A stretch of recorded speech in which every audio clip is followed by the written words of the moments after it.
Trilogie Snowpark pour Python et Streamlit, acte 2, vidéo 2.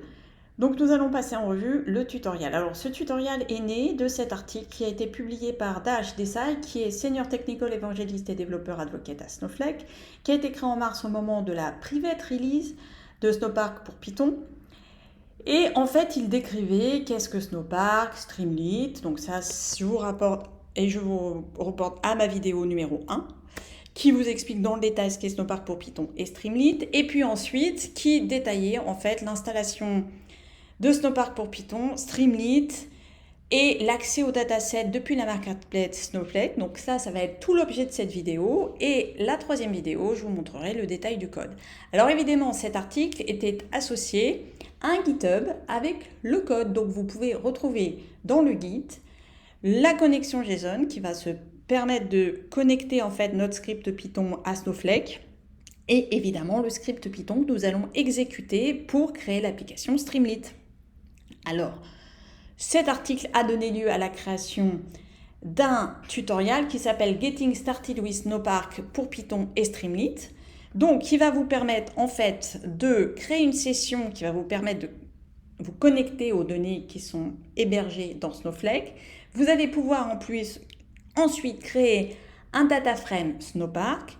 Ce data frame, vous allez le convertir en data frame Panda et ensuite vous allez exécuter du code Streamlit pour créer votre web application.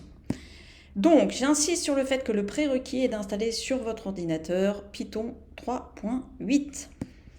Alors, vous allez également démarrer une version d'essai gratuite qui va vous permettre d'avoir une console Snowflake. Vous pouvez choisir ce que vous voulez, Microsoft Azure, Amazon Web Service, Google Cloud. Dans mon exemple, ce sera Amazon Web Service.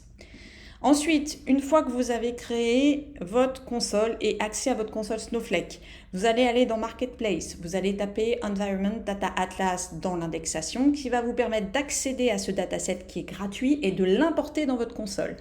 Une fois que vous aurez cliqué, ça se passe en un clic, vous verrez c'est extrêmement simple, vous aurez importé ces données dans votre console.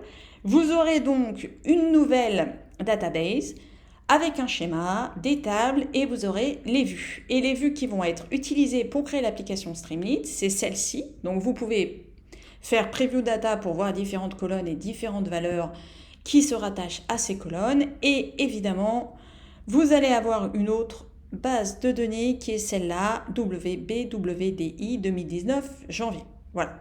Elle va vous servir en fait à créer cette web application Streamlit. Ce qui est important aussi, c'est ces indications qui vont vous permettre en fait de en fait vous connecter à Snowflake depuis votre script et de renseigner les éléments de paramétrage de la connexion en fait. Nous allons y venir dans un instant. Alors, voilà l'enjeu. Vous allez installer évidemment tout l'environnement. Il faut installer Conda, Miniconda, Anaconda, ce que vous voulez, pour pouvoir exécuter ensuite ces deux lignes de commande qui vous permettent d'installer Snowflake, Snowpark pour Python et pip install Streamlit. Voilà, vous allez installer Snowpark pour Python et Streamlit. Ensuite, vous allez commencer à écrire votre script Python. Il faut, comme tout script, commencer par les librairies, les bibliothèques, les fonctions qui vont vous servir. Donc, vous allez appeler session depuis l'API Snowpark pour Python. Également, toutes ces fonctions qui sont disponibles dans cette API, installer et appeler Streamlit et appeler Panda. Voilà, vous installez tout ça. Ce sont les librairies qui vont vous permettre tout simplement d'implémenter votre code. Ensuite, il y a les éléments de connexion dont je parlais.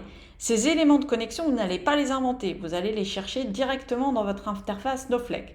Donc, vous avez le rôle, le warehouse, la database, l'environnement, et puis vous avez aussi le compte. Alors, le compte, en fait, c'est ici. Vous voyez, c'est toute cette information-là que j'ai surlignée, qui vont vous permettre, en fait, voilà, vous allez les renseigner. Alors, vous voyez que dans subtilité, dans le tutoriel, en fait, ces éléments de connexion sont écrits et à remplacer en dur.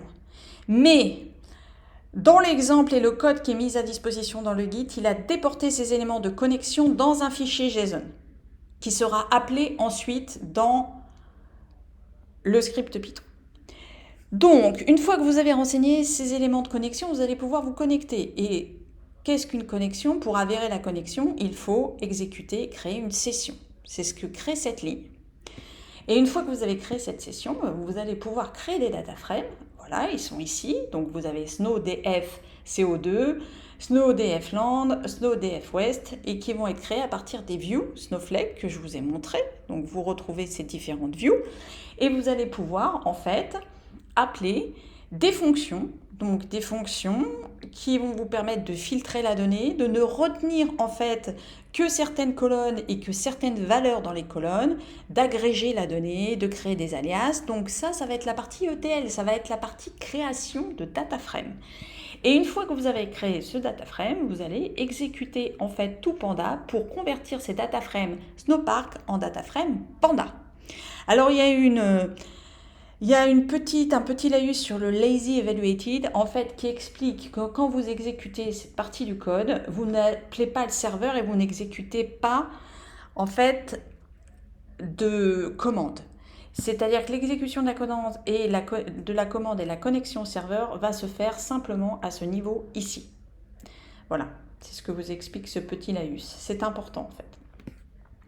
Alors, une fois que vous avez créé vos datasets, on va pouvoir commencer à créer l'application Streamlit.